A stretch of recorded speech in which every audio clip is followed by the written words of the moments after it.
Issue of shares का मैंने consideration other than cash का बताया था ना। क्या होता है जब शेयर्स अपन इशू करते हैं और जब कैश नहीं लेते, किसी एसेट्स के बदले अपन शेयर्स देते हैं सामने वाले को, ठीक है ना। और कैसे शेयर्स देते हैं?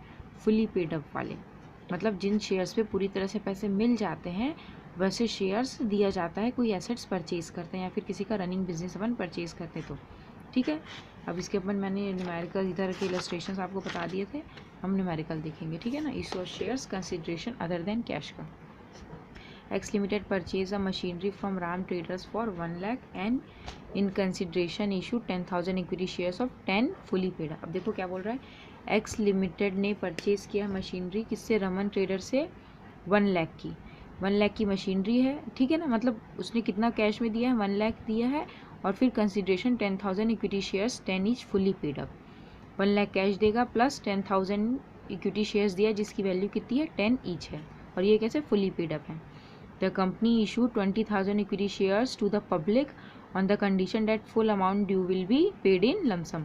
और फिर कंपनी ने अलग से पब्लिक के लिए भी 20,000 इक्विटी शेयर्स पे करें, ठीक है, लमसम में, जिसका पूरा अमाउंट एक साथ मिलेगा लमसम में। All the shares were taken up and requisites amount was due receive. सारे शेयर्स ले लिए और अमाउंट भी रिसीव हुआ। अब अपन को एंट्रीज पास करनी, ठीक है। तो सबसे पहले जो मशीनरी खरीदी अपन उसकी एंट्री पास करेंगे, जैसे क्वेश्चन में लिखा है ना, बिल्कुल इसी तरह अपन को लाइन से क्वेश्चन पास एंट्री पास करनी, ठीक है ना। क्या दिया? सबसे पहले मशीनरी परचेज की एंट्री पास करनी है। तो उसकी एंट्री क्या होती है? Number 1, machinery account debited to, किससे खरीदी है? राम से। राम है कि रमन है, ठीक है ना, रमन ट्रेडर्स। रमन ट्रेडर से खरीदी, ठीक है। कितने की मशीनरी है? देखो 1 लाख की ये मशीनरी खरीदी है अपन ने, ठीक है ना।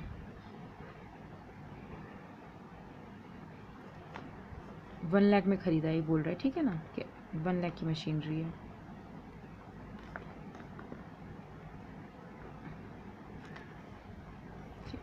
For 1 lakh and in consideration issue, ठीक है ना।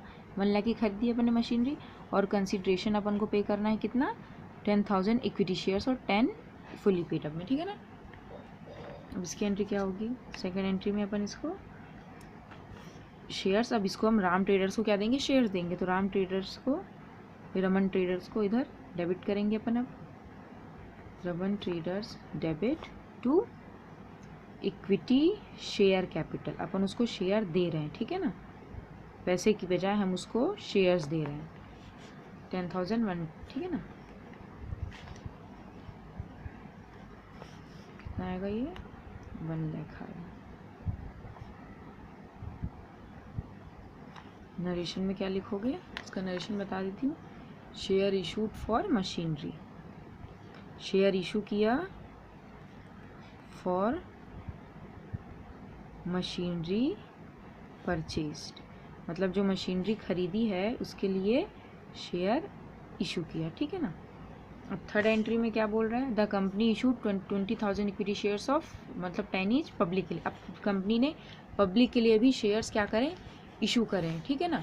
लमसम वाला है तो इसकी एंट्री क्या करें? कैसे पास करते हैं अपन देखा था लमसम क्या था, शेयर एप्लीकेशन अलॉटमेंट अपन साथ में लिखते हैं ना। तो एंट्री क्या होगी इसकी?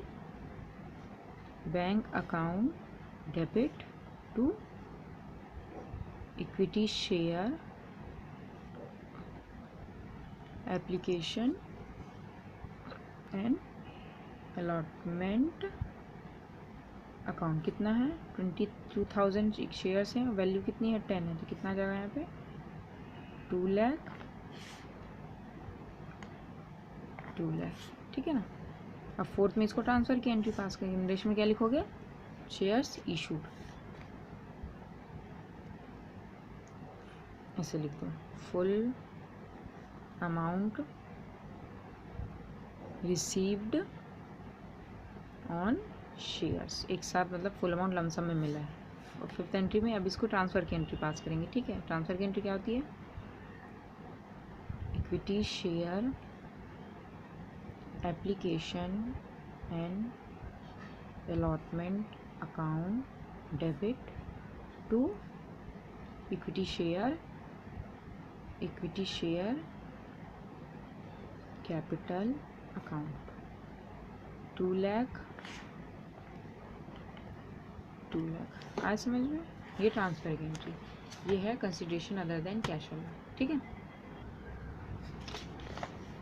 अब 29 वाला क्वेश्चन देखो।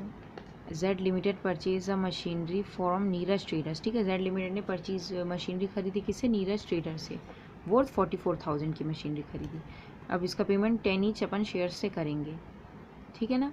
अब देखो, अब दो इसमें जनरल एंट्रीज बनाने, दो कंडीशन दिए। व्हेन इशू डेट पार, जब अपन इशू करेंगे पार में, और when share is issued at premium 10% premium. अब इसकी एंट्रीज कैसे होगी, सबसे पहले अपन मशीनरी परचेज की एंट्री पास कर लेंगे, ठीक है ना। ये अपना क्वेश्चन 28 हो गया यहाँ तक, यहाँ ये क्वेश्चन 29, ठीक है। सबसे पहले क्या मशीनरी परचेज की एंट्री बनेगी, तो एंट्री क्या बनेगी, machinery account debit to Neeraj traders, ठीक है ना। कितने की मशीनरी है, 44,000 की, 44,000 आया समझ में। ये हो गया। अब इसमें case first entry, when issued at par, ठीक है ना। केस फर्स्ट में क्या बोला, जब अपन इशू करेंगे पार में, तो नाम तो सामने नीरज का ही आएगा यहाँ पे, ठीक है ना। Neeraj traders debit to share capital, par में जा रहा है तो पूरा वैल्यू डाला। अब देखो यहाँ शेयर्स की प्राइस अपन कैसे निकालेंगे, फॉर्मूला था जो यहाँ पे दिया फार्मूला, ऐसे फार्मूला पुट करके भी अपन को मतलब कितने शेयर्स हैं ये भी अपन को फाइंड आउट करना रहता है।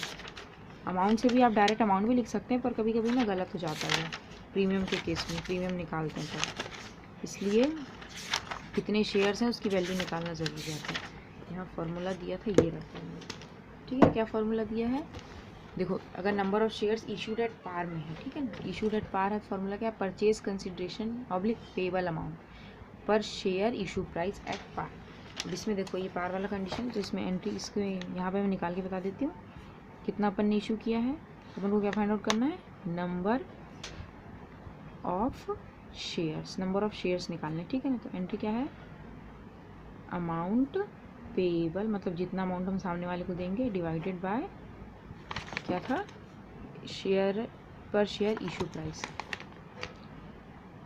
पर शेयर मतलब पर शेयर कितना जा रहा है, तो अमाउंट कितना था 44,000 डिवाइडेड बाय 10 है ना।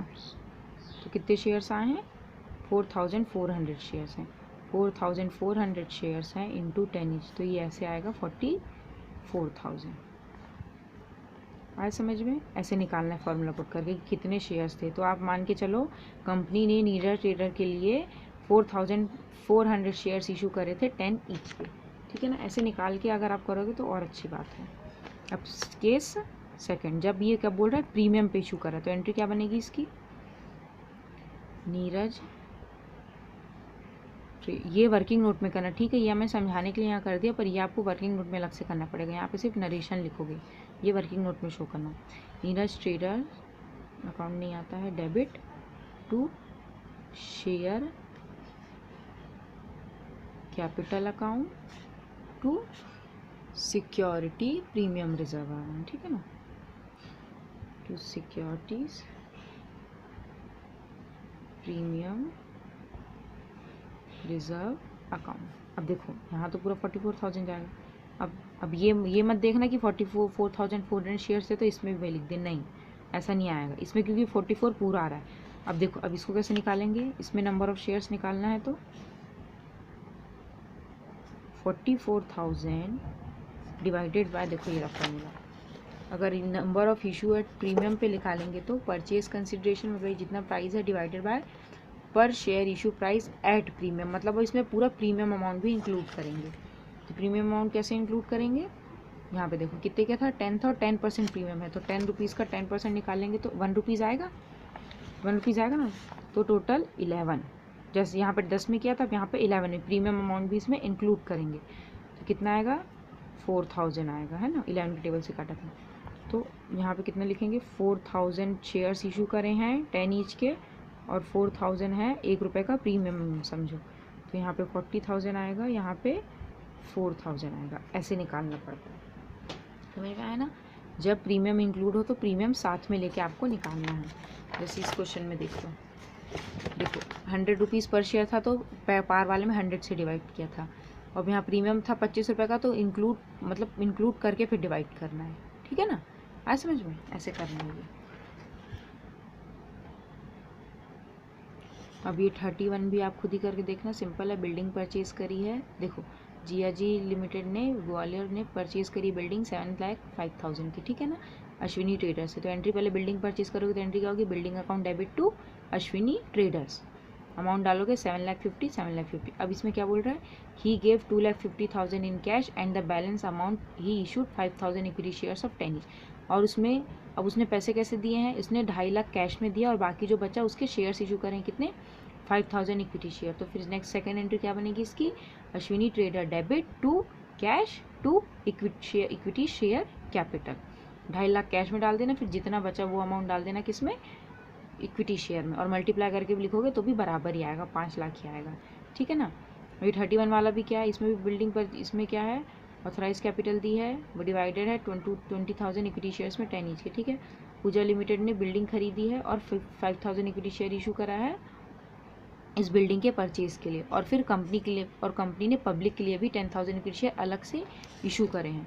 तो ये पूरा बड़ा क्वेश्चन है, उसमें बैलेंस शीट बनाए। ठीक है, तो ये सिंपल देख लेना, इसको रहने दो। फिर ये 32 वाला भी रहने दो। अपन अभी ये 2 क्वेश्चन जो है गुडविल और कैपिटल रिजर्व वाले, जिसमें बैलेंसिंग फिगर आता है, ये वाला देखेंगे। ठीक है ना। इसमें क्या है, Ketan limited purchase a running business from for a sum of 6,000 payable as 4,80,000 in full paid equity shares of 100 each. अब देखो रनिंग बिजनेस खरीदा केतन लिमिटेड ने, ठीक है ना, 6 लाख का, और जिसके, और वो पे कैसा कर रहा है, 4,80,000 के फुली पेड इक्विटी शेयर्स पे करेगा। रिमेनिंग अमाउंट बाय कैश, और जितना पैसा बचेगा वो कैश से पे करेगा। अब एसेट्स एंड लायबिलिटीज़ कैसे दी गई, ऐसे दी गई। तो देखो अब इसको कैसे लिखते हैं।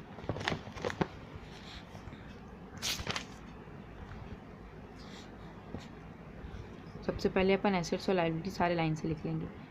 Plant and machinery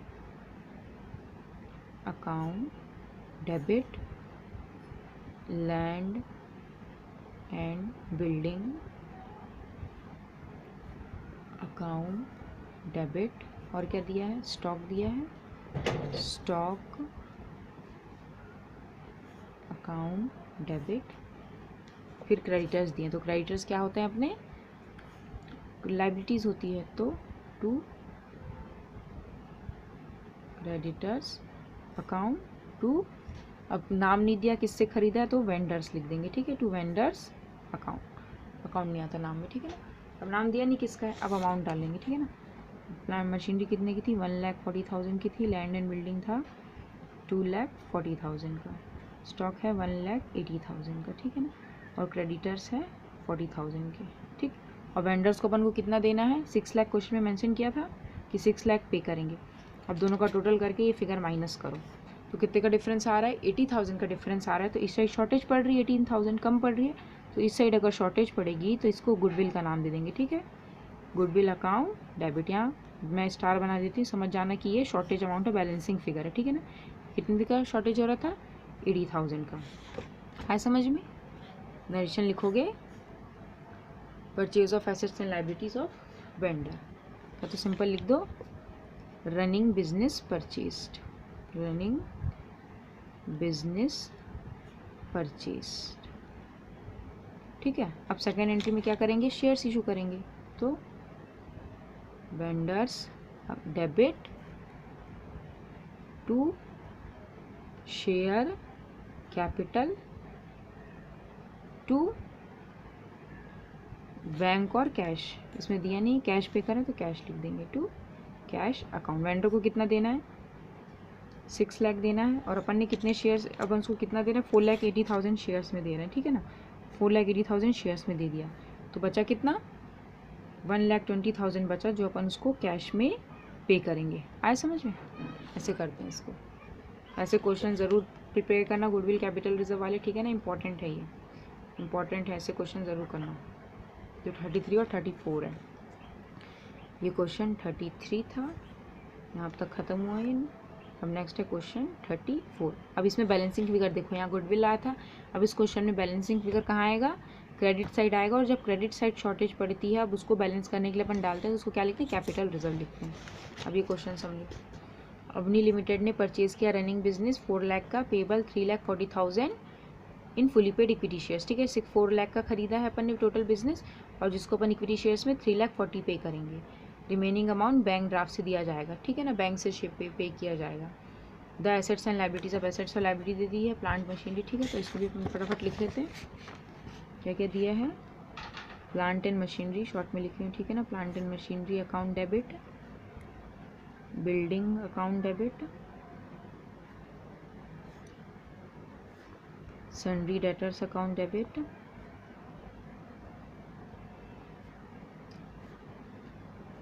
stock account debit, cash account debit to sundry creditors,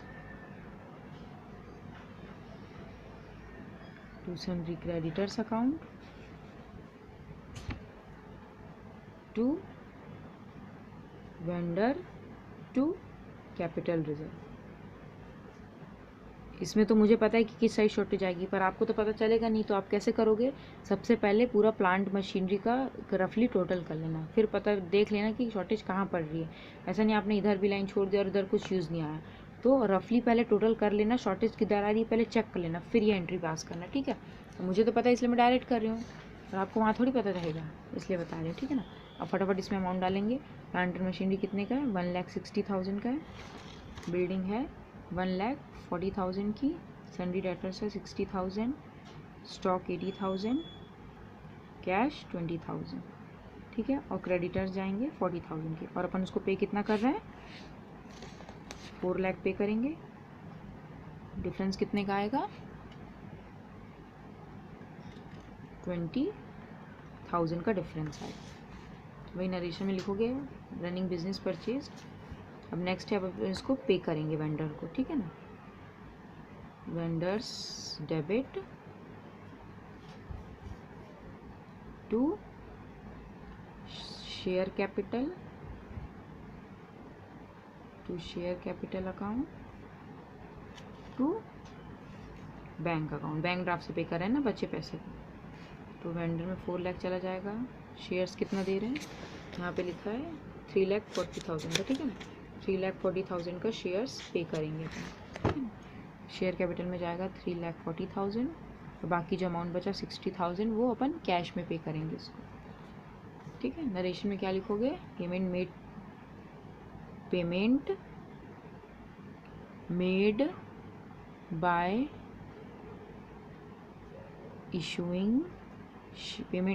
issuing shares and cheque और शेयर्स इशू करके अपन ने पेमेंट किया। आए समझ में, ऐसे करने ही क्वेश्चंस।